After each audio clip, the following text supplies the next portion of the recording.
Now we will talk about the last and the third derivation of packing efficiency, that is calculation of packing efficiency for body centered, that is BCC unit cell, which would be coming out to be 68%, but let's see how.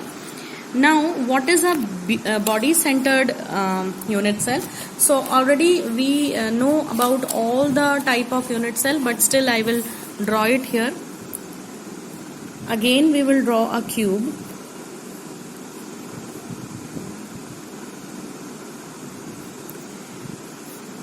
We know that all the cube, whatever kind of unit cell is there, it is definitely is having atoms at the corners, and in addition to that, whatever kind of unit cell is there, atom is present there.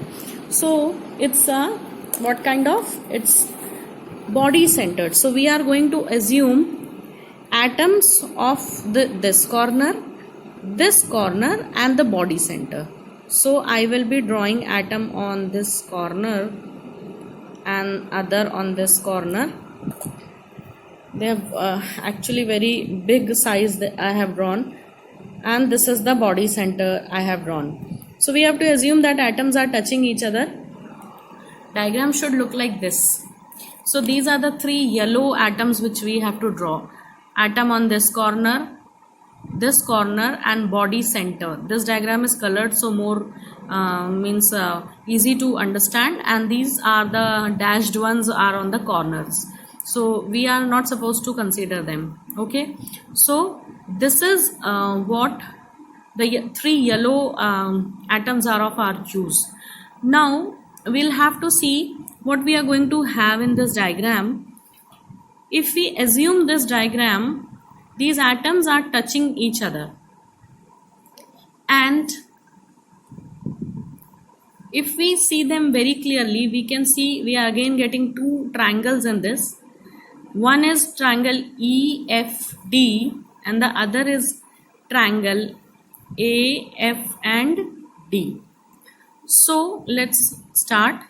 In triangle EFD, if we suppose this as the diagonal of this triangle, or I should say this is the hypotenuse of this triangle, so this is represented by B, and sides, these are the edges.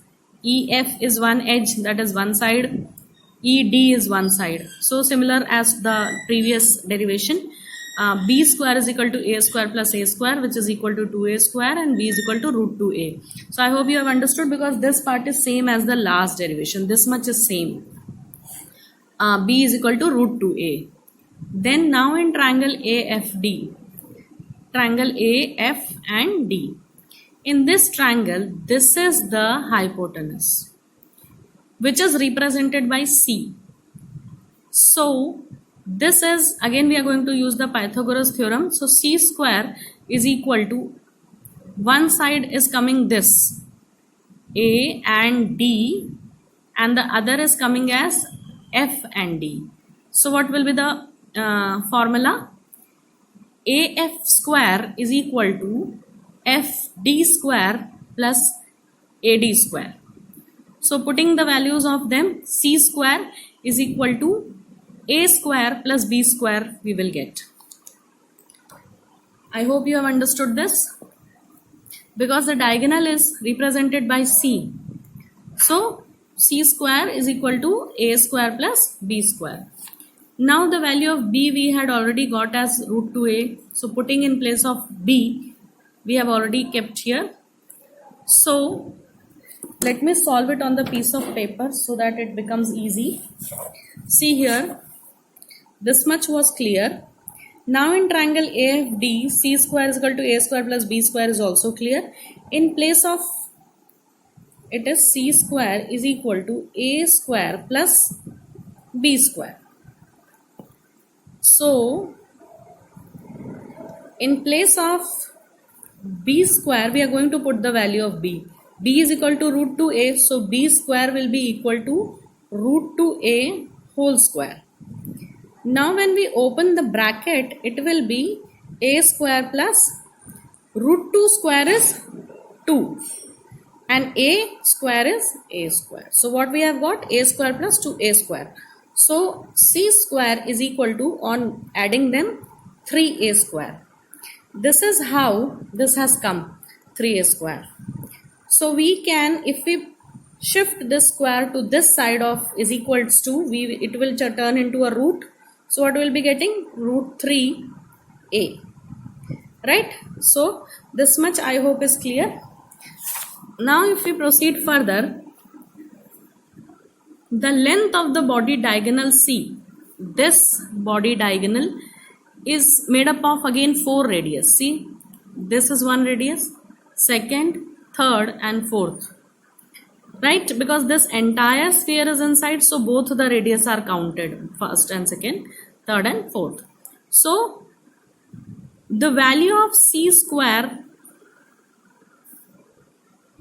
the value of, not c square, value of c came to be root 3a, and from the previous calculation, and value of c is also 4r.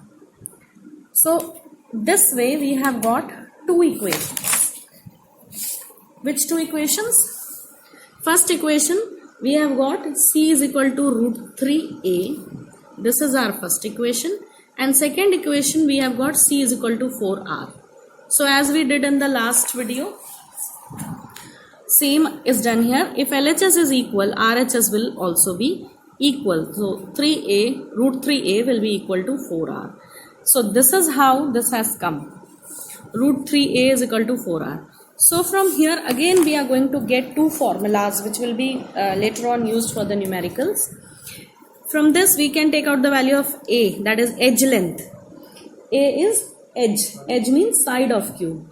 So for body centered cubic unit, edge A is equal to 4r upon root 3 is shifted in the denominator. So the formula of A has came to be 4r by root 3. And with the same relationship, we can take out the value of r also. So here it is in multiplication, it will go, this side will turn upside down and you will be getting the value of r as root 3 by 4a. So we have got two formulas which are important, note them. A for A, that is edge length, for BCC is this, and radius is this. Now further we need to calculate the packing efficiency. So again come back to all the things in this notes and books are same. You need not to refer any refresher for these derivations, because if it comes in exam you have to exclusively do it from the NCERT. So now see, in this type of structure, total number of atom, in this type of structure means in BCC, the value of Z, that is total number of atoms, we have calculated 2, already calculated, is 2. So volume of 2 spheres is what? Volume of 1 is 4 by 3 pi r cube. So volume of 2 will be 2 into this. So volume of cube we know is a cube, and here the value of a is taken out to be 4r by root 3. So if a is equal to 4r by root 3, a cube will be the whole cube of this value. So this is how we have got, if a is equal to this, then a cube will be equal to cube of this value.